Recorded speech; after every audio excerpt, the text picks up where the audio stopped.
tere mehed, kui tulete ruumi, siis tervitus ja kus sa tuled seda vaatama, et tore oleks teada saada. Ja, et me natukene veel ootame, et kõik kogunevad siia ruumi, et kui me hakkame rääkima, siis kõik saavad sellest ühiselt osa, nii et praegu sul on veel aega omale kiire tee veel kruusi juurde tuua ja tavaliselt mina kuulan neid podcast'e ja laive niimoodi, et ma samal ajal ei istugi selle arvuti ees, vaid ta käib mul niimoodi taustaks, panen võimalikult valjult käima ja siis ma teen ja toimetan oma asju, et selles suhtes on see selline mugav formaat enese harimiseks ja enese ruumi nagu täitmiseks.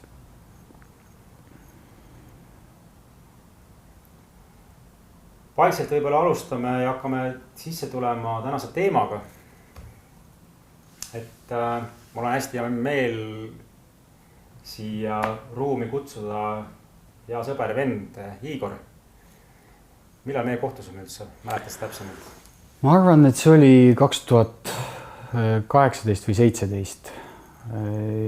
Oli see sama, just täna nagu meenutasin seda projekti, kui sai tehtud see esimene meeste seminar. Suur seminar, jah. Meeste suur seminar ja see oli nii suur, et see kajas üle Baltikumi, sest et ta nagu tõukas mingisugused sellised, selles inforuumis mingisugused kivid niimoodi veerema, et mul hakkasid ka kolleegid, vennad Baltikumis ka nagu kirjutavad, me tahame nüüd ka hakata nagu meeste seminari korraldama ja see oli nagu selline pioneer, selline esimene suurem tõuge. Ja see, et me saime nagu nii suure rahva hulga, saime ühe katuse alla, siis see oli vägev tunne, Raivo. Ja. Et äge, et sa seda lõid ja Tiiduga ja kõik need vägevad mehed, kes selles pundis olid. Ja sina olid samamoodi üks looja ja muideks Igor oli see kord, kui me tegime seda esimest meeste suurseminari, tema oli kogu selle turunduse taga ja Igori üks hobi võib-olla siis või ka unikaalsus on filmimine ja sa oled täna teinud ju dokumentaalfilme, äkki paari sõnaga räägid, mis filme sa teinud oled üldse? Ja ma olen filme teinud 20 aastat ja ma olen selles ametis nagu ise õppija olnud ja ma olen teinud filme Eesti elust väga palju, Eesti metsadest, Eesti loodusest ja samamoodi üks minu selline suund, kus ma nagu õpin ja õpetan, on olnud tantra, milles ma olen teinud palju filme. Ja kokku on praegu mul tehtud üle 600 filmi. Päris kõva maht tegelikult ikkagi. Ja see on selline asi, mille juurde ma nagu tulen alati tagasi ja vahepeal lihtsalt lähen ja puhkan aga vahel on ikka selline tempo peal, et nagu neid tuleb nagu vändrast saelaudu. Kas sa tunned, et see filmide tegemine on sinu jaoks kuidagi väljendusviis, kuidas võib-olla oma loomingut luua siia maailma? Kas sa teed seda filme sellepärast, et sa päriselt tunnedki, see ongi sinu väljendusviis või on sul mingi muu asi siin taga, et miks sa just oled valinud seda filmide tegemise üldse? No kõigepealt kindlasti üks põhjus on selles, et ma olen laisk inimene. Et ma ei viitsi kõike meelde jätta ja filmi formaat on selline mugav viis oma nagu arhiivi loomiseks, kui sa kohtud näiteks mingisuguse guru või õpetajaga ja tal on nagu sulle nii palju anda, siis sa pead kohe ruttu kaamera käima, et ma ei pea kõike nüüd elu lõpuni meeles pidama, mis ta rääkis, et mul on kuskil selline nagu välimälu olemas, aga loomulikult mul meeldib teha seda nagu ka nagu kunstiliselt ilusalt. Ja filmikunst on selline põnev kunst, mis liidab kõik kunstid oma vahel. Seal on riidedisain, seal on sisekujundus, seal on muusika, seal on, ütleme, make-up ja koreograafia ja seal on luuletused sees, et me saame nagu kõik need asjad panna nagu ühte sellisesse buketti ja esitada siis inimesele. Inimene isegi, kui ta mõtleb, et ta on seda juba näinud, ma olen oma filmi vaadanud näiteks julgelt 200 korda peale seda, kui ma ta valmis sain. Iga kord, kui ma lähen oma kinoga kuskil näitan, siis ma alati ikka näen midagi, sa vahi. Et midagi alati on seal ka värsket ikkagi juures. Ja ma isegi, kui olen jälginud sellised sinu klippe või sinu filmimisi, siis alati kuidagi need puudutavad, kuna sa oskad tabada mingisuguseid hetki, mida võib-olla tavainimene ei näegi. Võib-olla see metsafilmides see päiksekiir või see valguse murdumine, erinevad spektrid, mis seal tekivad, eks. Et see on väga nagu tunnetuslik ja seda peab nagu oskama näha tegelikult, eks. No ma tänan, et sa oled nii tähelepanelik vaataja, sest et tänapäeval inimeste tähelepanu võita on vast see kõige suurem kunst. Ja kui inimene hakkab märkama ja nägema seda maailma nii, nagu mina seda näen, siis minu jaoks on see suur au. Kas sa oled nõus, kui ma ütlen, toon välja selle, et me hakkame märkama siis, kui me tuleme kohalolusse? Õige. Ja mida rohkem kohalolusse me tuleme, seda rohkem me märkame. Just. Et võib-olla see, et sa märkad täna võib-olla ka looduses olles valguse murdu, mis see näitab, et kui kohal sa tegelikult ei oled. Täpselt, sa tead, kui huvitav, ma just kirjutasin selle kohta artikli oma ühes blogis, kus ma jagan nõuandeid nagu meestele, et tegelikult ka mees, kui ta teeb naise kohta komplimenti, kui see on selline üldine kompliment, siis naisele ei lähe see korda, aga kui ta märkab, et vaata, kuidas see juuksevärv sobib sinu kleidiga täna, on ju. Kui sa paned detaile tähele, siis naise jaoks on veetlevam isegi mitte nii palju see, kui palju sa näed temas ilu, vaid see, kui palju sa oled kohal, et üldse märgata seda. Et see teeb siit tema jaoks huvitavaks. Ja ma ise täna nagu meestega kasvades, teraapiaid tehes, erinevaid personaalselt nõustamisi tehes, tuleb aina rohkem nähtavaks, et miks ka täna võib-olla paljud suhted purunevad, miks meestel on täna raske, ongi see, et meil on raske kohal olla tegelikult. Et kui naine tegelikult räägib meiega, me ei kuule ju. Ehk mõtted on ju kuskil seal, eks. Või kui naine puudutab, siis me tegelikult ei tunne seda. Ja siin ei saa nagu meest mingit moodi nagu madaldada või vähendada, et kuhu me nagu jõudnud oleme, eks. Ja sinu võib-olla see olemus, mis ma nagu näengi, ongi see, et inimesi veel rohkem tagasi metsa juhatada, et kuhu kohal olusse tulla, et märgata seda siis seda valguse murdumist või lehe kukkumist või liblika lendamist või oja vulisemist, et see on see kohalolu ja selles hetkes on ju tegelikult ju kõik olemas ja ei peagi rohkem midagi nagu valima. No vot, ongi see, et me meestega oleme harjunud ja kõige suurem võib-olla see vaenlane ongi see harjumine.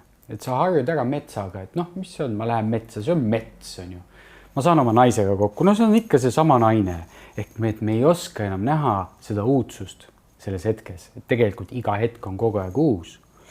Ja mida rohkem me nagu loome endale mingisuguse kuvandi ja oleme sellega harjunud ja peame mingeid asju elementaarseks, seda vähem me märkame seda reaalsust ja samas ka seda naist, kes püüab meile nagu äratada meid, et kuule mees, asjad ei ole enam korras. Meie arvates on kõik hästi, nii nagu vanasti, eks ole. Ja tavaliselt mehed ärkavad, nagu ma ütlen, siis kui võtmed on laua peal ja kapid on tühjad. Ja siis nad tulevad minu või sinu juurde, mis ma valesti tegin. Ja siis me hakkame seda lahti arutama, seda puzzle'it, et kus koha pealt ta siis nagu puusse pani. Ja tihti peale ongi selles, et see tähelepanu kadus ära, et see fookus läks mujale ja... Kas see tähelepanu taga, mida sa nagu mainid, võikski sama koht olla, et me hakkame mingi hetk võtma kõike iseenesest mõistetavana? Ja just see harjumine. Harjumine on see kurja juur, et me nagu eeldame, et teatud inimene käitub ühtemoodi alati ja isegi ka sellega me harjume ära, kui naine ütleb, ma lähen su just minema. Ma jätan su maha. Ma jätan su maha. Ja siis ta ütleb seda 1 kord, 2 korda ja siis me oleme juba ära harjunud. Ta räägib seda. Kuni üks päev ta teebki seda. Üks mees käis teraapias ja suhe purunus, mis oli 30 aastat kestis. Vau, nii. Ja naine ütles, et ta pole 8 aastat teda armastanud. Jah, ja mees ei märka seda. Ja mees ütles, et tõsi või? Sest et ta on harjunud selle pildiga, mis ta on loonud. Ja. Selle kuvandiga. Mina nimetan seda ühiselamu eluks isegi, et mingi moment sa näed küll seda inimest, eks, aga sul ei ole mitte mingit kontakti temaga, ühendust temaga, vaid pigem on selline, sa oled ka siin või? Sa oled siin pildis ikkagi. Et ma olen sellega väga ära harjunud. See on kurb tegelikult. See on väga kurb, jah. Ja samas ka need mehed, kes astuvad sellisest suhtest välja ja on väga löödud. Ja nad on ka tõsiselt löödud, et armastus sai otsa või et ma nagu investeerisin sellesse suhtesse nii palju, et mis sellest saab, siis ma tegelikult julgustan mehi nägema ka selle asja nagu teist külge, et sulle antakse võimalus tulla sellest mugavustsoonist välja, sulle antakse võimalus alustada otsast peale, hakata tegelema endaga, hakata oma elu muutma ja usu mind, juba aasta pärast sa vaatad seda samamoodi kui kingitust, et sul anti selline võimalus. Kui nüüd hakata nagu natukene sügavamale selle teemaga minema ja võib-olla avanema tänasele teemale üldse, mille nimeks on seekord nagu surm, et kas sinu kogemus on tegelikult sama, et sa tõid ka selle koha nagu nähtavaks, et sageli nagu peame kogema seda põhja või surma, et lõpuks siis ärgata ja hakata elama. Ja kui me nagu tõesti, nagu on siin ka erinevad õpetajad tegelikult öelnud, et kui me nagu ei oskagi sellest hirmust nagu läbi minna, siis me tegelikult ju ei elagi. Et kuidas sa nagu näed, kuidas sina jõudsid sellesse kohta ja kindlasti on see seotud ju väga tugevalt ka surmahirmuga, et hakata nagu päriselt silma vaatama sellesse, mis kõige rohkem hirmu pakub. Mis kogemus üldse sind sellesse kohta viis, et sa nüüd ütlesid, et ma pean endale midagi hakkama enda sees nagu muutma, sellepärast et ma tunnen, et ma ei ela, kui ma kogu aeg kardan. No eks meie generatsiooni mehed on tegelikult üles kasvanud sellises 90-ndate getos ja tukid ja granaadid ja sellised miilitsad tol ajal siis ja pärast politseid olid nagu igapäevane nähtus, et eks me paljud saime kogeda seda sellist nagu gängsteri elu ja surm noorena vuhises tihti silmadest mööda, aga siis me ei näinud selles hirmu. See oli selline, et nagu naljaga pooleks, elati täiega ja käidi noateral.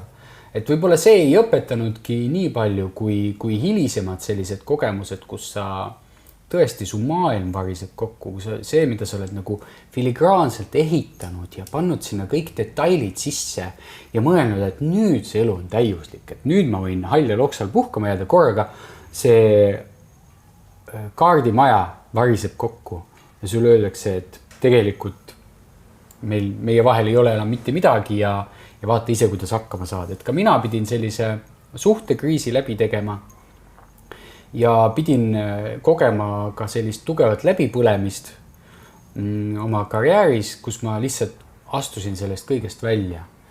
Ja ma olen tähele pannud, et kui vanasti need asjad nagu nõudsid selliseid radikaalsemaid pöördeid, et inimene hakkaks endaga tööle, nagu mingisugused inimesed sattusid avariisse või kehavälisesse nagu sellisesse kogemusse, siis nüüd on tegelikult see impulss üsna kerge, et inimesele öeldakse, et kuule, et ma ei armasta sind rohkem ja mees on korraga okei, siis järelikult ma elan vist valesti, ma pean midagi enda juures muutma ja ta hakkab endaga tegelema ja müts maha selliste meeste juures, kes sinu või minu juurde jõuavad, et hakata endaga tööle. Ja nagu ma ütlesin just, et me ei pea selleks nagu sattuma kuhugi nagu tohutusse õnnetusse, et siis ärgata ja et okei, midagi on vaja muuta.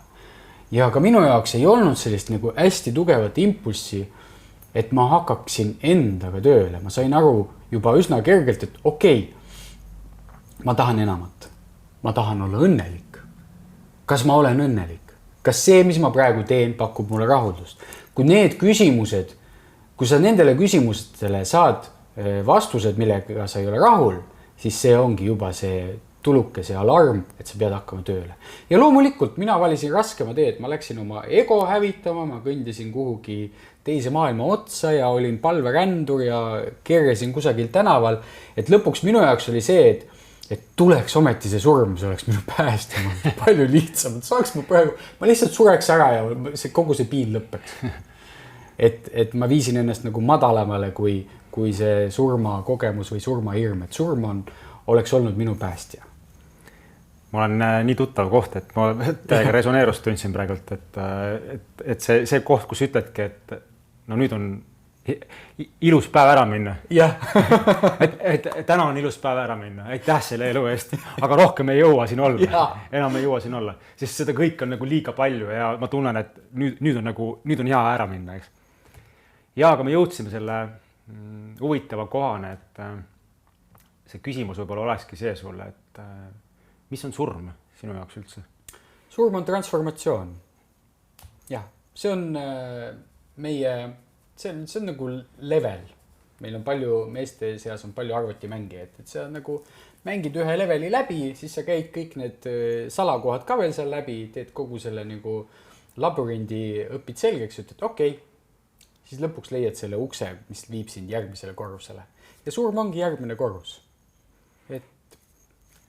Mina isegi nagu tajun suht samamoodi, et surma olemus on midagi ühest energeetilisest tasandist teise minek. Ja mida meie nagu teadus on nimetanud surmaks, see on nagu lõpp, pimedus, siis minu teadus ütleb seda, et see on uus algus hoopis. Ehk igavikuline liikumine ühest tasandist teise läbi erinevate kogemuste ja lihtsalt valida, et see asi nüüd on tehtud ja siis edasi minek. Aga kuidas sa tajud seda, et miks me siis seda nii hirmsasti kardame? Väga lihtne, sest et me ei tea sellest mitte midagi. Nii nagu sa just ütlesid, et teadusel on selline oma nagu hästi suletud nagu selgitus sellele, mis baseerub suuresti religioonil ja mille vahel me valime, kas oleme religiooniusku või teadususku ja rohkem nagu valikuid ei oleks. Ja tegelikult, kui me vaatame meie vanemaid õpetusi, ma olen hästi palju uurinud seoses surmaga just neid vana veneusuliste traditsioone, siis neil oli see nagu väga selgelt ja siis nagu Tiibeti poolt, eks ole, neil olid väga selged ja tugevad nagu materjalid, millega nad töötasid ja mida nad oma järeltulevatele põlvedele tutvustasid alati, et seal puudus see teadmatus, sest kõige suurem hirm on meil alati teadmatuse ees. Ja kui mida rohkem sa õpid selle kohta, seda rohkem sa kohaned ja harjad selle mõttega, okei, siis võivad olla seal sellised asjad. Ja sa hakkad nagu endaga eelnevalt tööle, ennem kui sind sellesse olukorda pannakse. Enne kui me edasi lähme, mul on üks palve, et kui sul tekivad mingid taipamisi või kui Igor, me jagame midagi, sul tekivad mingisuguseid häid mõtteid, fraase, siis ole hea, too selle siia laivi sisse, siis ka see kinnistab ja paljud teised mehed näevad neid taipamisi. Ja teine asi, kui sul tekib küsimusi, siis on täitsa okei, kui sa esitad ka siia küsimusi, siis kui lõpus jääb aega, siis Igor saab vastata ka mõnele küsimusele, et tulge rohkem kaasa meiega, et lihtne on võib-olla istuda seal, nautida seda kuulamist, aga tunneta, et sa oled ka siin ruumis, mitte oma kodus või kuskil töö juures, et sa oled ka siin ruumis, et julgust tulla ka siia ruumi rohkem, iseennast rohkem nähtavaks tuua ja väljendada, see nagu tekitab ka siia meile niisugust liikumist võib-olla kuhugil suunda, eks. Kasuta seda võimalust, sest see on loodud just sulle. Sellepärast sa valitsid siia tulla ja see on panus, mis me hetkele saame sulle anda ja ka sina annad ka seda meile. Et lihtsalt too nähtavaks võib-olla neid küsimusi ja kui sul mingid taipab, siis on täitsa vabalt võid siia laivi nagu kirjutada. Kuule jaa, see on ju nii äge tegelikult, et me ei suregi ära. Jah, et me oleme surematud hinged, kes tulevad ja mängivad siin sellist huvitavat mängu ja liiguvad nende kogemustega edasi. Mängime mängu, mille nimi on inimene. Mängime mängu, mille nimi on elu näiteks. Ja. Ma ei tea, kas me kõik oleme inimesed, see on ka väga suur teema tänasel päeval. Aga see elus olemise nagu võimalus ja mäng, me tihti alahindame seda. Ja võib-olla surmast mõtlemine panebki meid nagu mõtlema ka elule rohkem. Et see, kui ma istun ja kulutan oma eluminuteid ja tunde ja päevi näiteks mingid sarjasid vaadates ja võib-olla arvutit mängides või käies tööl, mida ma vihkan, kui sa mõistad võib-olla seda surma olemust ja miks me üldse siia maa peale tuleme, hakkad sa ka võib-olla otsima paremat viisi oma nagu aja tapmiseks ja aja kulutamiseks, mis sul siin antud on. Jaa, väga nagu sügav. Ma enda puhul olen tajunud küll seda, et kui ma varasemalt keskendusingi kuidagi sellele välisele rohkem, oma väliste mingisuguste vajaduste rahuldamisele ja kui oli kontakt kuidagi kadunud oma hingetasandiga ja see pidev rahulolematus taga, siis ma tegelikult sain ka aru, et ma võin nagu väliselt nagu hästi palju seda kõike nagu luua, aga kui ma nagu päriselt oma hingele nagu toitu ei anna või mida hinge nagu särama paneb, hinge helisema paneb, pakub sellist nagu rahu, siis ma tegelikult olengi surnud mõnes mõttes. Täpselt. Et ma tegelikult ei ela ju, noh. Ja. Kuigi me arvame, et elu on lõputu ja küll ma hakkan elama, siis üks moment keha lihtsalt ei pea sellele koormusele vastu, eks. Aga ma enda puhul olen tajunud, et nüüd, kui ma nagu olen käinud ka sellistest sügavamatest kukkumistest läbi ja päriselt saanud ka kokku surmakogemusega siin elus, läbi iseenda ja läbi ka oma lähedaste äramineku siin maailmas, siis ma tegelikult sain ka aru, et need kohad, mis mind nagu šokeerisid mõnes mõttes ikkagi väga tugevalt, äratasid mind ellu. Yeah. Sest ma täna võin küll öelda, et nüüd juba praktiliselt siis 12 aasta saades kokku iseendaga, olen ma hakanud aru saama, et ma nüüd hakkan alles elama. Ja see, mis varasemalt ma kogesin, see oli nagu väline fiktsioon või mingisugune film, milles ma tegelikult ei osalenud. Ma lihtsalt vaatasin seda ja ma ei saanud aru, mis see nagu on.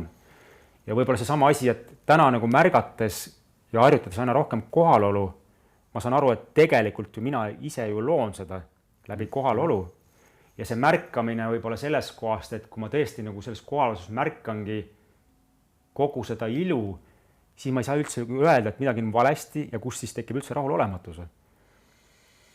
Ja no millest tekib rahulolematus? Rahulolematus tekib ootustest ja kui need ootused ei ole täidetud, siis me oleme rahulolematud. Ja seesama, kui sa lisad sellele kohalolule sellise süütu uudisimu, lihtsalt, et vau, et mis nüüd sünnib või et kuidas selline olukord veel laheneda võib, siis korraga sa võtad maha need ootused ja sealt ei tule isegi mitte rahulolu, vaid sealt tuleb nagu selline rõõm, elurõõm. Mis on elurõõm? Elurõõm on rõõm elamisest, eks ole? Ja kui me kogeme iga päev elurõõmu, uskuge mind, te olete eluga väga rahul. Et võib-olla see on see, mida peaks otsima igast päevast ja oma töökohast ja oma pereelust ja oma spordist, et kas ma tunnen elurõõmu, kas see pakub mulle rõõmu, kas see pakub mulle sellist naudingut, et ma võin öelda, et jaa, vot see on mõnus kogemus. Kas sa oled, aitäh sulle, et kas sa oled nõus, jälle minu kogemus ja ma pretendeeri tõele üldse, et kas sa oled nõus, et need hirmud, mis meie elus on, need tulevad lõpukski meie ellu, et midagi muuta. Ehk kui me midagi väga nagu kardame näiteks, et oma partnerist ilma jääda, oma töökohast ilma jääda, oma sissetulekust ilma jääda, kardame, ma ei tea, õnnetusse sattuda, kardame lõpuks ka surma, siis see kogemus tuleb midagi nagu näitama, et lõpuks seda enda sees see läbi teha ja muuta. Ja ma näen, et sina oled nagu seda väga selgelt nagu taibanud ja täna valinud meestel teadlikult minna ja kohtuda surmaga. Sellepärast, et kui me vaatame siis sellele kõigile hirmsamale silma või otsa, siis midagi juhtub. Ma tean, et Indias on ka sellised väga võimsad sellised tseremooniad ja praktikad, kus tehakski nagu matuseid läbi ja kus sind põhimõtteliselt nagu maetaksegi maha ja sa kogedki oma nagu matuseid ja surma ja nüüd sa oled nagu toonud midagi analoogset ka siia Eestisse, et päriselt minna ja vaadata silma sellele, mis kõige rohkem hirmutab, sest kui ma elan selles hirmus kogu aeg, et midagi võib juhtuda, ma tean isegi inimesi, kes elavad nii suures hirmus, et nad isegi ei julge kodunt välja minna, nad kardavad haigeks jääda, nad kardavad lihtsalt halba ilma, nad kardavad halba päeva ja loovad endast läbi iseenda loomise, kuhu ma oma tähelepanu pööran, seda või ma loon, loovadki endale nii suured nagu raamid ja piirid, et lõpuks nagu ei olegi kuhugile enam minna, siis istuvad kodus mingis turvalises tsoonis ja siis ütlevad, kas see on nagu siis elu, eks? No mis elu see on? Mis elu see siis nagu on? Kus puuduvad värvid, kus puudub armastus, kus puudub puudutused ja siis me elame selles värideses kuskil ruumis, teeme tööd, nagu sa ütlesid, mida me tegelikult teha ei taha, aga hirm on äkki meiega midagi juhtub, me ei suuda sellega hakkama saada, et äkki see teadlikkuse tasand ongi see, et me lihtsalt nagu alistume ja vaatame, mis seal tegelikult nagu on. Et äkki sa paari sõnaga nagu räägid, et miks hakkasid looma nagu meestele selliseid laagreid nagu surmalaagrid ja mida see endast ette kujutab, kui mees sinna tuleb üldse, sellepärast et juba see sõna ju surm on ju nii hirmutav, kuidas ma sinna üldse tahan tulla. Sa näitad võib-olla seal klippides ka mingi kirste, inimesed tahavad sellest midagi teada, nad tahavad ju ära joosta kohe. Tahavad ära joosta, just. Ja nagu, kuule sellest küll täna ei räägi ju. Kuule, et äkki mingi muu teema, et räägiks hoopis sellest, ei taha midagi rääkida. Räägime autodest. Ja ma tajusin, et kui ma olen ise nagu, ma väga lähedase inimese elus kaotanud, ära ainult reaalsust, siis kui ma olen siis nagu selles leinaprotsessis olnud, siis ma näen, et inimene tuleb, ta keerab otsa ära ja taha muga kokku sellega saata, sellepärast, et mida ta mulle rääkida on, eks. Aga võib-olla ma see hetk nagu vajangi just, et keegi tuleks ütleks, et ma olen sul olemas hoopis. Tõmbaks sellest mullist natukene välja. Täpselt, eks. Et huvitavas maailmas me elame, eks. Ja vaata, kui sa just kirjeldasid seda hirmus elavate inimest, on ju, kui palju praegu kogu meie see süsteem ja meedia seda nagu toetab, seda hirmu toidab, et inimestes kasvatataksegi seda hirmu teiste inimeste vastu, isegi tervet inimest ei või enam usaldada, mine tea, mis baktereid ta laiali veab. Ehk et tegelikult miks praegusel hetkel on selline laager hästi oluline, mida ma tundsin, tegelikult see tuli mulle sellise nagu juhatusena, et ma läksin ühte metsa, järve äärde ühte kohta ja veetsin seal telkides paar päeva, siis mul tuli see nägemus, et siin peab toimuma surmalaager ja siin peab saama mehi matta maa sisse, õpetada tegema kirstu, õpetada seda rituaali ja kõik see info tuli mulle niimoodi alla. Väga tihti ma lihtsalt laen mingisugust infot alla ja siis ma usaldan seda voogu ja ma teen ära ja see toimib. Oluline usaldus. Ja mind ennast on maetud kunagi Volga jõe äärde, ma arvan, et see oli 2014 aastal. Äkki see paari sõnaga räägib, ma olen kuulnud ka, et sa oled Venemaal käinud ka sellisel... Ja see kogemus oli minu jaoks nii võimas, et põhimõtteliselt sealt algas mul nagu, seal ma lõpetasin oma vana elu. Et mind tõmmati ühte tantralaagrisse, ma lendasin sinna kohale, ma ei teadnud ühtegi inimest ja korraga oli meil selline rituaal niimoodi, kus Volga jõe kaldal niimoodi liiva sisse kaevati omale hauda, pandi sinna inimene sisse ja siis kaevati see haud kinni ja siis ma olin seal maa all nii kaua, kui mul õhk hakkas otsa saama. Ja ma teadsin, et nad keegi mind ei tunne, mingi võõras tüüp kuskilt Eestist tuli, et ega nad mind kuidagi kellegile minu laipa üle ka anda ei saa, on ju. Et siis ma nagu sain aru, okei, nüüd on see hetk, kus ma võingi kõik lahti lasta ja minna ära teise ilma. Ja ma olin ka selleks valmis. Ja siis ma jäin ootama. Mida sa kogesid, ütle ausalt? Tühjus, siuke vaikus, siuke maa sees selline nagu kõik. Ühtegi mõtet enam polnud. Hirm ei olnud? Hirm ei olnud. Kõik hakkas nagu ära minema. See on nagu tühjus avanes mu ees.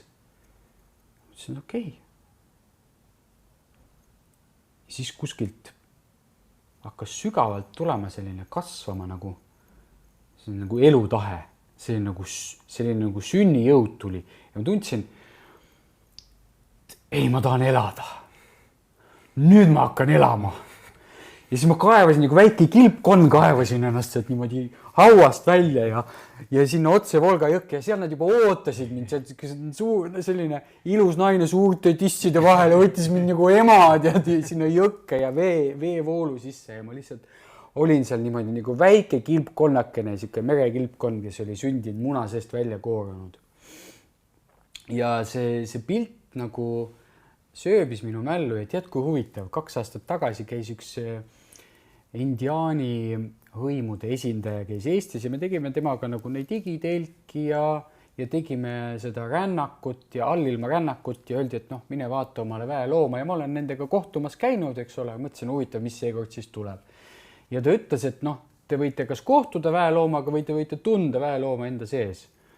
Ja ma nagu vaatan ringi ja ma nagu kedagi ei näe ja siis ma nagu hakkan liikuma, siis ma tunnen, et ma kuidagi naljakalt liigun niimoodi.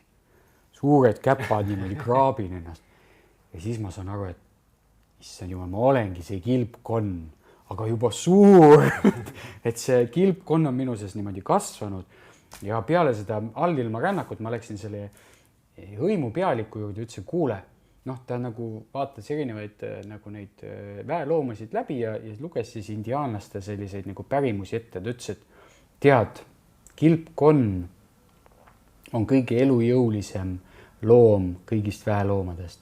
Tema süda peksab ka siis, kui ta ise on juba surnud ja teda sealt kilbist kätte saada, ta on nagu hästi kaitstud. Ja veel, mis ta ütles, oli see, et kilpkonn on see loom, kes pühitseb sisse hinge pühakoja kehas.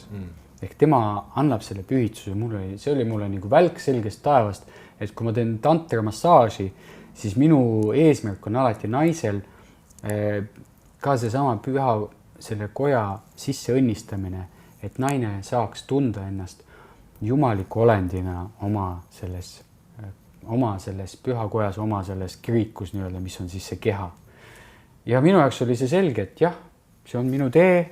Ma tundsin ennast selles kehastuses nii selgelt, ehk et see sai siis juba alguse, see minu uus tee. Et see nagu praktika või siis see sündmus oli sinu jaoks põhimõtteliselt nagu uuesti sünd? Oligi, ja uuesti sünd. Ma sain siis omale uue nime sel samal aastal juba olles džunglis Tais ja tegelikult ma hakkasin ka tollest hetkest, kui ma selle nimepühituse tegime, see oli kusagil selline klooster, Hiina klooster mägede vahel, kus ma kutsusin kokku oma lapsed ja me tegime selle tseremoonia. Minu laste ema oli veel seal juures ja me pühitsesime sisse selle uue nime. Ja sellest hetkest ma hakkasin lugema oma uut sünnipäeva, mida ma nüüd tähistan ja ma olen juba siin 6,5 aastat vana. Väga äge, nii ilus on kuulata seda. Ja meil nüüd viimane surmalaager, kus ka mehed osalesid, said ka samamoodi omale uued nimed, said kogu oma eelneva elu nagu ära matta. Ehk see on põhimõtteliselt nagu selline ego surm, mis sa teed läbi. Sa petad mõistus ära, et nii, nüüd ongi minek, nägemist, game over. Ja põhimõtteliselt sa lased sellest vanast egost lahti ja saad omale uue nime, saad täiesti uuelt lehelt alustada. Ja nüüd me juba siin järgmine aasta tähistame nende sünnipäeva. Mõtle, need mehed saavad terve grupiga oma, neil on nii palju vendasid juba, kellega koos pidada. Ja see on nagu fundamentaalne muutus elus. Ja kui sa nimetasid neid mehi, kes nagu kardavad ja jooksevad selle kogemuse eest ära ja mõtlevad, et kuulge, et rääkige millestki nagu pehmemast, et rääkige, ma ei tea, Covidist või uudistest või autodest, siis ma ütlen, et need mehed ei olegi selleks valmis. See ei olegi iga ühele. Sul peab olema sisemine, nagu mulle siin mõni mees ütles, kes laagrisse tuli.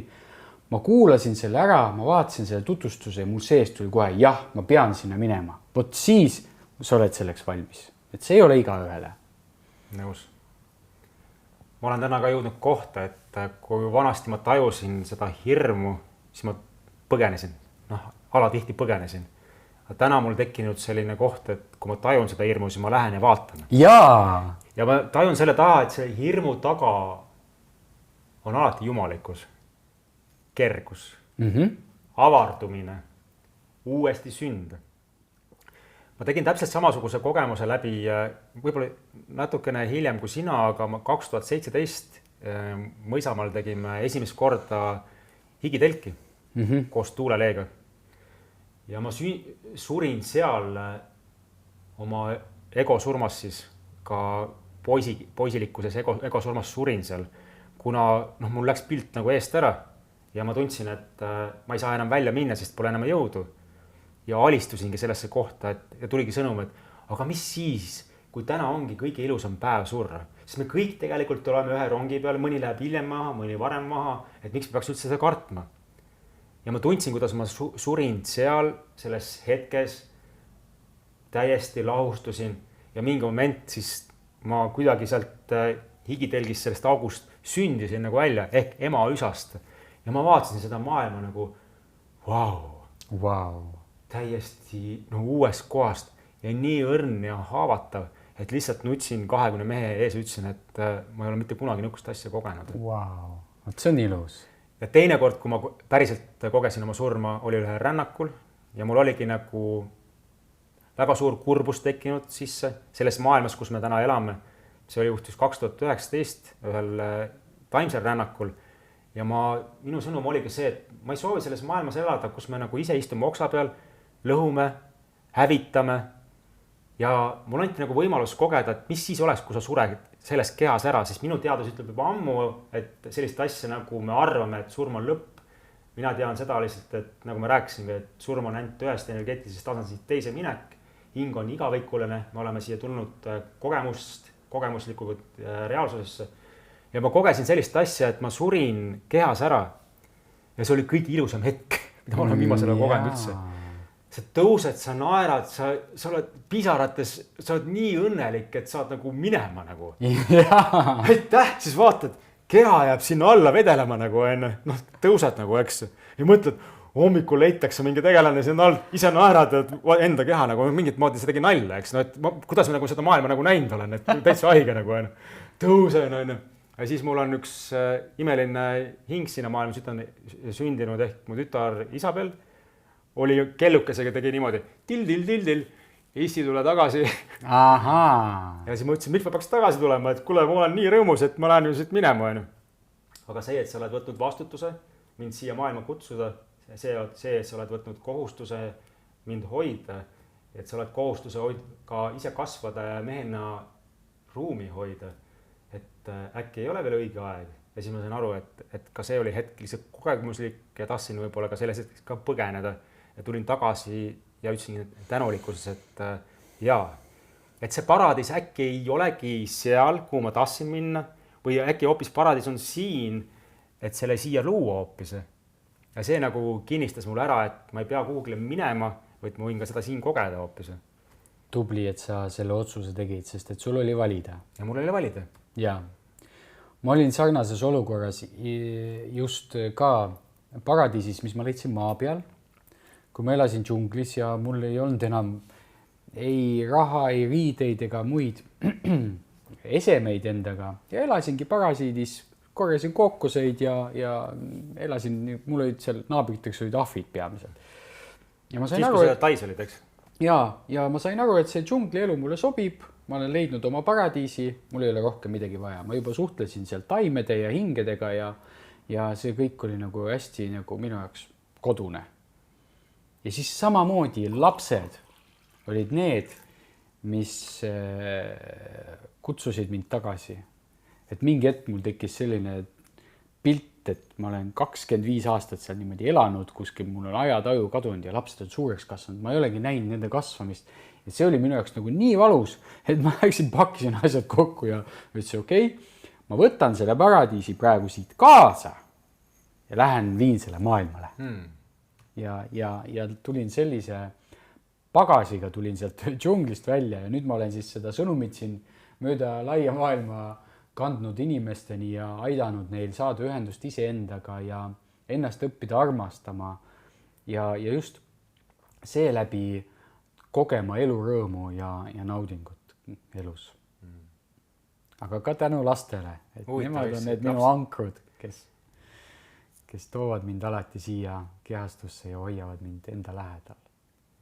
Jah, võib-olla see teadlikkuse tasand ongi see, et mida ma oma tütrega õpin, et vanasti oli see, et mul on rohkem kogemusi, mina tean rohkem, mina õpetan, mina ütlen.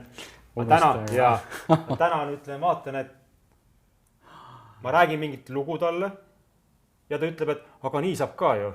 Ja ma teen sellised silmad päriselt. Ehk ma saangi aru tegelikult, et kui sa hakkad lapsi ka vaatama kui õpetajaid, mitte sina ei ole õpetaja, siis on see juba kingitus ja see on teadlikkuse tasand. Ehk lapsed väga tugevalt tajuvad oma vanemad erinevaid energiaid ja aitavad need nähtavaks tuua, et siis muuta neid. Ja see ongi koht, et võib-olla last võtta kui kingitus samamoodi, mitte seda, kui et ta võib-olla mõnikord trigerdab, ka see on kasvamise koht. Aga ma usun, et lapsed nagu on need, kes loovad seda eluenergiat, elusat energiat, orgaanilist energiat, seda mängulisust ja päris elu, eks. Sest see loomine ja kõik ju käib ju läbi lapseliku loomisele, lapseliku energia ja kui me hakkame nagu jälgima, kuidas lapsed tegelikult ju elavad, nad elavad ju tegelikult hetkes, väljendades oma emotsioone, tundeid, mitte neid peites. Ja meie oleme harjunud hoopis teise tasandisse minema, peites kõike, võib-olla nemad näitavadki, et see meie sisemine poiss, kas ma olen talle üldse tähelepanu viimasel ajal pööranud? Mida tema üldse tahab tegelikult võib-olla? Ehk et no seetõttu ongi lapsed on meile just õpetajad, et nende kaudu, mul meeldib lastega mängida näiteks ja ühes ruumis seda nagu nende mängu sisse astuda, siis ma saan alati ühendust oma sisemise lapsega. Ja kuna ma olen praegu 6-aastane, siis mul on väga hea klapp lastega, et ma saangi nendega niimoodi mängida ja läbi elada oma lapsepõlve, sest et minu lapsepõlv oli ka võib-olla selline, mul oli antud palju aega nagu nautida lapsepõlve, siis nüüd ma teen seda tagantjärele ja just ma kutsun üles kõiki mehi samastuma lastega ja õppima neilt seda hetkes olemist, seda uudisimu ja seda nagu avatud meelt, aga kuidas veel saab. Ja mina olen nagu saanud väga palju juhatust just ka oma lastelt ja ma alati kuulan neid nagu suuri õpetajaid ja gurusid.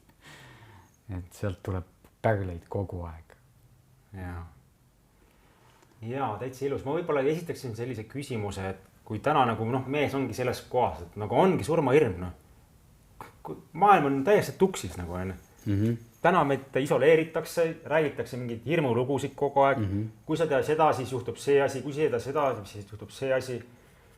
Hirm kogu aeg kaotada kedagi, oled sa seda tajunud, eks? Ehk võib-olla mitte ka ise hirmu ära surra, aga oma lähedast näiteks kaotada. Et mida sina nagu annaksid, nõustaksid, et kuidas nagu seda nagu pehmendada, kuidas seda nagu iseenda jaoks nagu kergemaks teha, et sellest hirmust kuidagi vaikselt nagu läbi tulema, sest oled nõus, et nagu sa ütlesid ka, et kõik täna ei ole valmis. Ja see ongi okei, sellepärast, et kui sa täna ei ole valmis, see on väga okei. Küll tuleb aeg, ja siis on see tunned kohe ära, midagi ei pea siin elus ju vägisi tegema ja kõik kogemused tulevad õigel ajal. Ego võib-olla ütleb, et ma tahan täna kõik ära teha, eks. Homme ole valgustunud näiteks, eks. Aga mis siis, kui sa oledki täna jumala õiges kohas, ei peagi enda puhul midagi muutma, võid aktsepteerima just sellisena ennast ja võib-olla lihtsalt vaikselt need, mis üles tulevad, lihtsalt vaatlema neid siis, neid hirme. No, nad on hirmsad ju, kuidas sa vaatad hirmu, kui ta nii hirmus on. Ja loomulikult sul on õigus, ega kõik mehed laagrisse ei mahu ja ei peagi tulema selleks nüüd korraga kohale. Aga mida saab kohe teha, esimene asi, mis mul pähe tuli, mida ma soovitaksin sellises olukorras on see, et hakka sellest rääkima. Hakka jagama, võtad oma kallima, tead, mul on selline hirm, et ma kardan sind kaotada. Ja ma ei tea, mis juhtub, kumb meist nüüd ennem siin haigeks jääb või mis võib juhtuda, on ju, et viimasel ajal ma järjest rohkem tunnen hirmu, et kas ma lähen ise või lähed sina, et hakkame sellest rääkima ja siis me tegelikult paljastame hirmu. Võt, kui huvitav, hirm on tegelikult see, mis on nagu kõige suurem illusioon. Alati hirmu taga on tühjus. Ehk et hirm on nagu õhupall, sa puhud ja vaatad sinna sisse, mis seal sees on, lihtsalt õhk.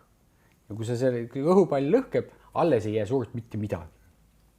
Ja see, kui sa sellest saad juba vabamalt rääkida, teate, mul on selline hirm, räägid oma töökaaslastega või oma ülemusele või minu pärast lastega räägid sellest, et näitad oma seda haavatavust.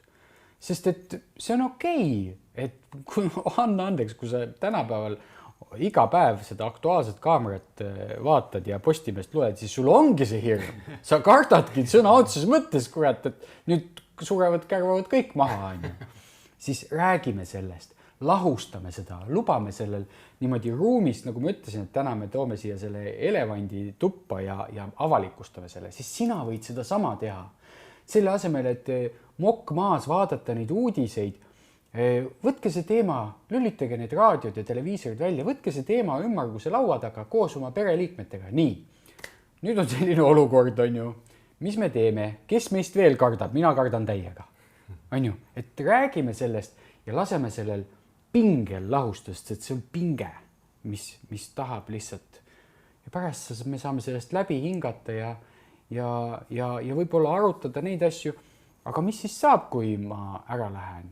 Ja iga mees peakski võib-olla nagu mõtlema selle peale, okei, et kui tulebki minu tund kätte, et mis ma tahaksin näiteks, te võite näiteks oma elukaaslasele rääkida, kas te tahate, et teid maetaks või tahate, et teid kremeeritaks või rääkige oma pärandi asjad läbi. Tehke seda ja kui see muutub nagu normaalseks vestluseks, et me ei räägi, lõpeta ära, ma ei taha seda kuulata, et me ei jookse selle eest ära, sest hirm saab jõudu nagu unenäost. Tead, kui keegi sind taga ajab, sinu tagaajaja saab jõudu nii kaua, kui sa eest ära jooksed. Aga kui sa keerad otsa ringi ja ütled, no tule, siis ta on kadunud. Ja hirmuga on täpselt samamoodi. Mida rohkem me sellest julgeme nendest asjadest rääkida, seda vähem hirmsam see tundub tegelikult. Ma olen täiesti nõus, et täpselt sama kogemus, mida ma ise olen kogenud ja läbi teinud, et hirmusurm on see, et me julgeme selle nähtavaks tuua ja väljendada. Ükskõik mis kohast, isegi siis, kui sa ei julge veel täna nagu kellelegi seda rääkida, siis võta kas või kirjuta see endale välja, enda seest välja, aga hakkan seda nagu väljendama seda, sest hirmu olemas on ka energeetselt selline kogum, mis ta nagu mingit moodi pingestab energiaid ja see ongi koht, kui me julgeme selle vabaks lasta, alistuda mingit moodi. Ma olen öelnud ka, et alistumine ei tähenda allaandmist, vaid see on lihtsalt sammu tagasi astumine ja vaatlemine. Et ma alistun korraks sellesse hetke, siis mis juhtub? Meie energiat hakkavad vabanema jälle ja liikuma. Me ei võitle selle hirmuga, me ei toida seda hirmu enam, vaid räägin, ja mul on päriselt ka hirm ära surra. Mul on päriselt ka hirm oma näiteks lastest ilma jääda. Mul on päriselt ka oma naisest ilma jääda. Ma ei mõtle ka siin surma praegult, võib-olla ka lihtsalt lahutus või suhte purunemine. Ja mina tegin sellisele läbi, et oma kalli naisega, kellega me lõpuks siis astusime pühaliitu, abielu. Enne seda, kui me nagu seda valisime, ma tundsin hirmu muideks, et äkki ma jään tast kunagi ilma. Ja äkki tuleb mingi teine mees ja võtab ta nagu ära. Ja ma tajusin sellist asja, et kui ma kogu aeg kardan temast ilma jääda, siis kuidas ma saan üldse taga koos elada? Ja juhtus selline asi, et ma sain aru, et mul ei ole võimalik taga koos nüüd elada ja ma ütlesin, et aitäh selle suhte eest, ma pean selle nüüd täielikult vabaks laskma, sest ma tunnen hirmu siin taga. Ja juhtuski selle asi, et me leppisime kokku, et nüüd on läbi. See oli maikuus ja muideks mu kallis naine istub ka siin kõrval, ta on küll eemal. Ja ütlesin, et see suhe on nüüd läbi. Ja me ei suhelnud enam omavahel. Ja mul tekkis huvitav koht. Kui tema on minu naine, miks ma kardan tast ilma jääda? Sest kui ma hetkel isegi ta vabaks lasen, siis me saame uuesti kuskil kokku. Ja kui tema ei ole minu naine, siis miks ma tast kiindun ja üks kinni hoian? Jah. Huvitav koht. Dilemma, eks ole. Dilemma, eks. Ehk see on täielikult usalduse minek ja võib-olla ongi elu kõige imelisem, see on aina mingit moodi kaotamine, aga samas see on ju illusioon ainult sellest hirmust, milles ma kogu aeg ju elan ja samamoodi ka surmaga. Kui ma kogu aeg projitseerin oma energiat sellest, et mis siis saab, kui ma ära suren või mis siis saab, kui keegi ära sureb, siis ma annan kogu oma energia sellesse punkti, tähelepanu ja seda ma kogu aeg ainult loon. Ehk hirmu juurde. Ja nagu Igor ütleski, see lahustub see hetk, kui ma toon selle ja väljendan seda siis nähtavaks. Ükskõik kellele või ükskõik mis moodi tood selle valguse kätte, kus me täna istume ja see lahustub. Ja tead, siin on veel üks aspekt, kuidas seda kõike on võimalik näha.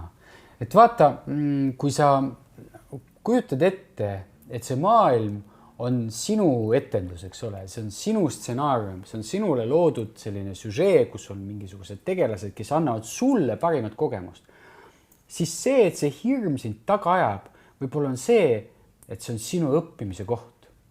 Ja nii kaua, kui sa selle eest ära jooksed, sa võimendad seda õppetundi ja see lõpuks saab su kätte. Aga nüüd, kui sa keerad ringi, nagu ma enne ütlesin, ja vaatled seda ja ütled kõigile, et teate, mul on selline hirm, sest sa võib-olla lahendad oma elu ülesande ära sellel hetkel, ilma, et sa peaksid seda kogema. Sa räägid selle pulkadeks lahti, kõik vaatavad sellele otsa, mõtled, lähme teeme ühe pitsa. Lihtne, lahendatud. Ehk et me võtame selle pinge maha ja võib-olla seeläbi me kasvame nii tugevalt, et me ei pea seda kogemust saama. Sest et elus on niimoodi, et kui sa ühest märgist aru ei saa, tuleb järgmine tugevam ja kolmas ja lõpuks on niimoodi, laks käib vastu kukalt, oled jeeli ellu jäänud ja saad aru, muidugi, jaa, võt, milleks seda vaja oli. et siin võib olla täpselt samasugune seis, et märka seda ja tegutse kohe, ära jookse ära. Siin mõned webinarid tagasi Tom Walsbergiga istudes, Tom tõi üks päris huvitava asja nähtavaks, et loomariik ehk Aafrika džungel, kui tekib väga tugev torm tulemas ehk taifuun, siis enamus loomasid tajuvad seda ja hakkavad nagu põgenema, otsima kohta, kus taifuuni eest minna peitu. Ja on üks liik loomasid, kes ei põgene, vaid võtavad ennast kõik kokku. See on teatud liik, ma ei mäleta, kas pühvlid või piisonid. Nad tulevad kõik karjana kokku ja tead, mis nad teevad siis või? Jooksevad sinna tormi sisse. Ohoh. Ja jooksevad sealt läbi. Lähevad teisele poole. Ja, sest torm tuleb ju hooga peale ja nemad jooksevad sisse, saavad kõige kiiremini läbi. Ja see, kes hakkab eest ära minema, need loomad, nendel on väga katastroofilised tagajärjed, sest see pesumasin võtab kaasa. Ja nad võtavad lihtsalt kõik kokku ja panevad sellest läbi. Nii on ka hirmudega. Et kui sa tood selle nähtavaks ja lähed sellest nagu läbi ja ütled, et aga mis siis on? Üks mees rääkis ka mulle, et tal kogu aeg oli nii suur hirm jääda nagu üksikuks. Ja üks hommikul läheb ta kööki ja tunneb, et see hirm tuleb peale. Ja mis ta teha tahtis? Esimene asi tahtis suitsu võtta, et hakata seda maa alla suruma. Vaatas, suits ei ole. Siis tahtis šokolaadi võtta. Šokolaadi ei olnud. Siis mõtlesin, aga kuhu ta saab veel põgeneda? Ja siis tundis, et ei saa kuhugile põgeneda. Ütles, seisis köögis ja karjus. No aga tule siis! No tule siis! Ja see kestis mingi 2-3 minutit. Ja siis hakkas kõva häälega naerma. See oli läinud. See oli läinud. Jaa. Nii ongi. Väga lihtne. Jaa, äge. Et jah, meie sõnum on see, et mis siis, kui see lugu ja surmast on ka üks illusioon. Ja mis siis, lihtsalt kaalu sellist võimalust, mis siis, kui surma ei olegi päriselt olemas. Lihtsalt kaalu sellist võimalust. Et mis on sinu surma taga? Võib-olla, nagu jaapanlased ütlevad ka kriisi osas, et kriis on uus algus. Mis siis, kui surm on ka hoopis millegi uue algus hoopis? See on ka ju meie enda looming ja uskumus, et kas on siis lõpp või algus. Ja ma arvan, et kui meie teadus ongi hästi madal, me oleme hingedena tulnud seda kogema, seda maailma läbi iseenda siis kogemuslikult, et aru saada, kuidas see maailm nagu loob.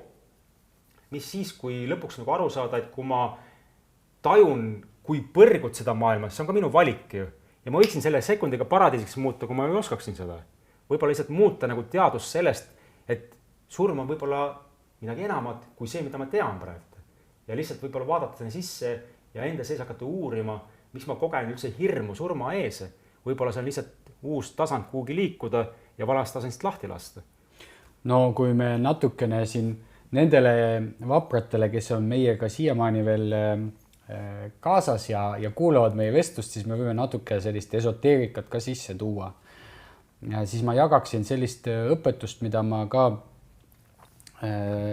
vana veneusuliste nagu allikatest sain, oli see, et surma mõiste toodi sisse koos selle kirikuga.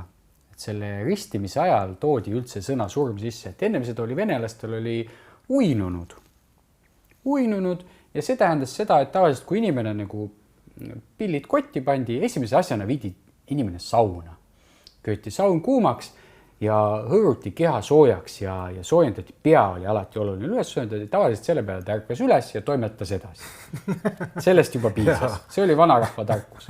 Kui sellest ei piisanud, kui ta ikka otsustas veel uinunud olla, siis puhastati keha ära ja pandi kambrisse. See oli nagu selline sahvrimoodi kamber, aga mitte see, kus toiduaineid hoiti, vaid ta oli selline natukene eemal seestpoolt alati lukuga, et sa said iga kell nagu sealt välja tulla. Et keha hoiti seal ja vahel see uni kestis 9 kuud. Ja siis inimene mingi hetk leidis oma keha üles ja ootas teda seal, hing tuli tagasi ja toimetas jälle edasi. Ja niimoodi elati aastasadu ja piibliski kirjutab, et seal Mooses oli 600 aasta ja ta oli veel poisike. Tavaline keskmine iga oli seal 800 ja 1000. Et ka see ei ole välistatud. Ja mis siis kirik tegi, kui kirik tuli, hakkas neid inimesi maa sisse matma. Maeti inimene maa sisse, aga need, kes sealt mingi hetk üles ärkasid, kaevasid ennast välja ja siis olid need igasugused, kus tulevad need õuduslood, et mingi zombi käsi on kuskilt paistab välja. Siis hakati sinna kivi peale panema, hauakivi, et ta ei saaks seda pealt ära veeretada. Ja mõni suutis ka sealt ennast välja kaevata, olid siuksed lood olnud. Siis mõeldi välja kirstud. Pandi kehakirstu ja maeti kirstus. Kirstud keerati veel kruvidega kinni ja kivi veel pead jumala eest välja ei saaks. Ja siis olid sellised rahva seas, miks kardeti kalmistutel käia, sest kuuldi inimesi maa seest hõikamas. Inimene ärkab üles ja on kirstu sees ja on elusalt maetud. Ja kujuta ette, mis hirm see veel on, et sa ei olegi surnud, vaid sa olid uinunud ja sa tuled tagasi ja su keha on maa all. Ja minuga juhtus selline asi eelmises elus. Sest et kui ma lapsepõlves selles elus midagi kartsin, siis see oli kõige hirmsam hirm oli klaustrofoobia. Ma kartsin kinniseid ruume, ma kartsin tohutult lifte, kui mulle isegi tekk üle pea pandi, ma läksin paanikasse ja ma nägin õudusunenägusid sellest, kuidas ma ärkan kirstus üles ja mind on maa sisse maetud. See oli minu kõige suurem õudus. Kust lapsel tuleb üldse selline teadmine? Ma ei teadnud matmisest mitte midagi. Ma ei teadnud surmast siis veel mitte midagi, aga see oli mul nii selgelt meeles. Ja nii palju on neid haudasid, mis on lahti võetud ja on vaadatud, et inimene on seal külge keeranud ja on küünejäljed on seal kirstukaane sees. Väga paljud inimesed on ärganud üles. Ja tänapäeval, kui inimest maetakse, siis on kohustuslikus korras on lahkamine. Ehk kere lõigatakse nii laiali, et sa sinna enam tagasi sisse tulla ei saa. Et see on nagu mõtteainet, et nagu Raivo ütles, et äkki surma ei olegi olemas, siis ma arvan, et surm on olemas nii kaua, kuni me sellesse usume. Ma olen täitsa nõus Igoriga ja ma olen isegi samamoodi kuulnud ja väga nagu teadlikud inimeste poolt infot, et Venemaalt on leitud erinevaid iidseid raamatuid, kus on sünni surma kuupäevad olnud 2, 3, 400 aastat inimesed on vanad olnud ja need on kõik mingil põhjusel ära kustutatud. Ja minu nagu teadlikkused või tasand ütleb üldse sellist asja, et me oleme hingedena sellesse püha kehasse, püha kojasse laskunud ja meie keha tegelikult on igavikuline. Ja see, kuhu me oleme jõudnud, et me elame 50-60 aastaseks, see näitab, kuidas meid on ära programmeeritud läbi erinevate hirmuprogrammide, läbi erinevate uskumuste ja mustrite ja lihtsalt keha ei pea sellele vastu. Aga me võiksime täiesti vabalt eladagi, kui kõik oleks õige, kõik oleks puhas, puhta armastuse tasandil 1000 aastaid. Täpselt. Ja me võiksime liikuda ka erinevatel tasanditel. Ja kui sa ütled, et ka sa ei saa aru, kuidas see nagu võimalik on, siis erinevad tasandid tähendab seda, et sa pead kehaga kuskile õhku tõusma, vaid see muutus toimub siin 2 kõrva vahel ära teaduse nihe ja sa näed seda maailma lihtsalt erinevalt. Ehk porikärbes ja mesilane istuvad koos, üks näeb, et igal pool on sitt, teine näeb, et igal pool on lilled. Et kuidas see nagu võimalik on, eks? Ehk teadus toimub siit ja keha läheb selle kaasa ja mõtle, kui sa elad nagu oma kehas, selles reaalsuses erinevatel tasanditel liikudes, et see ei peagi vahepeal ära surema, mida see nagu lugu üldse loob. Ja ma olen nõus siin, isegi vaatan, et mehed kirjutavad siin, et ma ei ole mingi 7-8 aastat uudiseid lugenud, kuulanud. Tubli. Ja ma need info, mis jõudma peab, jõuad ikka. Ja täna me oleme üldse valinud oma perega Saaremaale kolida, elame sellises imelises paradiisis. Et ma tegelikult ei tea, mis siin maailmas nagu toimub ja inimesed surevad, sünnivad, ma ei tea sellest mitte midagi, sellepärast see ei ole minu reaalsus. Ja ma ei lase seda reaalsust endale sisse tulla, sest mina loon läbi enda reaalsust. Ja see on hoopis midagi muud, kui sa lihtsalt ärkad hommikul üles ja oled tänulik, et ma elan. Mitte see, et ma hakkan varsti surema. Täpselt. Huvitav koht, eks? Iga päev on suur tänu tunne, et veel üks päev on antud. Ja. See on nagu boonus. Boonus, jaa. Sest me ju valisime juba ammu ära minna, aga endiselt tuleme siin ja aitäh, et me siin praegu saame koos istuda, rääkida, jagada ja võib-olla hakkame nagu märkama, mis on tegelikult elus üldse oluline. Võib-olla see ühendus ja kontakt üldse meie vahel, mitte see, mida nagu siia hetkel maailma luuakse, eraldatus, hirm, paanika, kannatused. Et kes seda nagu loob? Ja huvitav on see koht, me ei saa seda ju muuta väliselt, ainult iseenda sees tehes, ehk see hirm vastu võtta ja vaadata, mis seal tegelikult taga on. Ja ma kutsun üles mehi, kui sa oled oma hirmule otsa vaadanud, üks põhjus, miks ma ka neid laagreid teen, on see, et me vastutame meestena tegelikult ka oma kogukonna eest. Ja minul on olnud laagris mehi, kes on ka samamoodi kannatanud klaustrofoobia all ja sinna kirstu minek, meil on päris kirstud ja meil on päris matmised ja kõik see tehakse niimoodi, mängitakse see stsenaarium niimoodi läbi, et peale laagrit on igal mehel on täpselt selge, nii, kui palju meil mehi vaja on, kui sügav peab olema auk, kust saada kirst on ju, ja kogu see rituaal või kogu see tegevus on nii selge, et sina enam ei pelga, sa ei karda seda enam nagu kogeda või teha.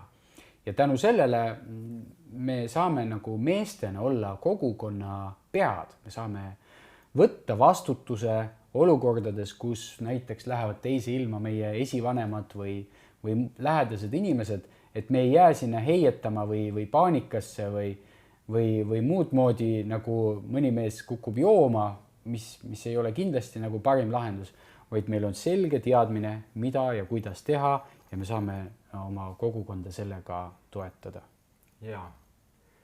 Me hakkame nüüd vaikselt otsi kokku tõmbama, aga vaatan siin mõned küsimused, et küsitakse, et mis on sinul kui mehel igapäevased praktikad, et hoida ennast keskmes kohalolus ja mis sind kuidagi laevad tekitavad sulle head tunnet, et sellises maailmas nagu elada ja elu nautida. Mis on sinu igapäevased rutiinid siis võib-olla? Väga hea. Mul on päris mitu sellist mantrat, mis ma olen ka ise nii-öelda kirjutanud. No ise on võib-olla vale sõna, aga need on minu juurde tulnud kusagilt ja minu sulega nii-öelda kirja pandud.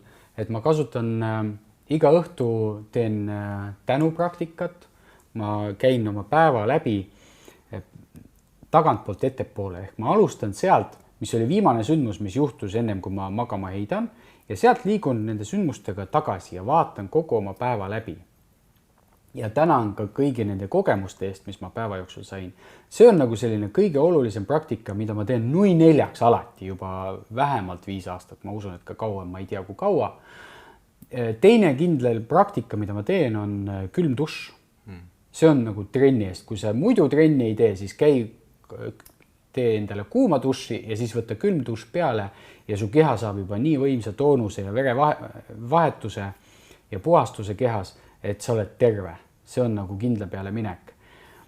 Ja mis ma tahtsin veel sinna nagu juurde mainida, kui me tahame surma teemal veel midagi nagu õppida, siis hästi oluline õpetamise viis või õppimise viis on teadlik une nägemine. Et ma teen hästi palju endaga tööd, et ärgata päeva jooksul, ma olen sisse harjutanud endale, et ma kogu aeg kontrollin nii, kas see siin on praegu uni, kas see on päriselt või kas see on see päevauni või see on ööuni. Ja niimoodi ma teen ka öösel. Ja kui ma öösel unes ärkan, siis ma õpin seeläbi ka suremist, et teadlikku suremist. Inimeste peamine viga, mis surmahetkel juhtub, on see, et nad kaotavad teadvuse, nad ei ole teadlikud sellest, mis nende hingega toimub ja see ei kanna neid, kui neil on nagu ütleme teelahkmel on vaja valida, kuhu suunas minna, siis nad on lihtsalt meelemärkuseta ja nad ei suuda neid õigeid valikuid teha. Siis teadliku unenäo harjutamine aitab meil ka surmajärgses elus hoida kurssi ja toime tulla ja osata ka navigeerida ilma kehata, sest et põhimõtteliselt see on ka unenäos, me ei kasuta keha, meil on selline virtuaalne keha seal kaasas. Et mul on siin selline väike spikker alati kaasas, mis tuletab mulle meelde, et ka see siin kõik on üks unenägu. Ja, Igor, kui mõni mees soovib laagrisse tulla või sinu juurde nõustamisele tulla või üldse sinu tegemistes paremini, kuhu sa võiksid neid suunata siis? Ja, ma teen coachimist meestele, aitan neil saavutada oma maksimaalne potentsiaal nii seksuaalsuses, suhetes kui ka ülejäänud elus, sest on kõik omavahel seotud.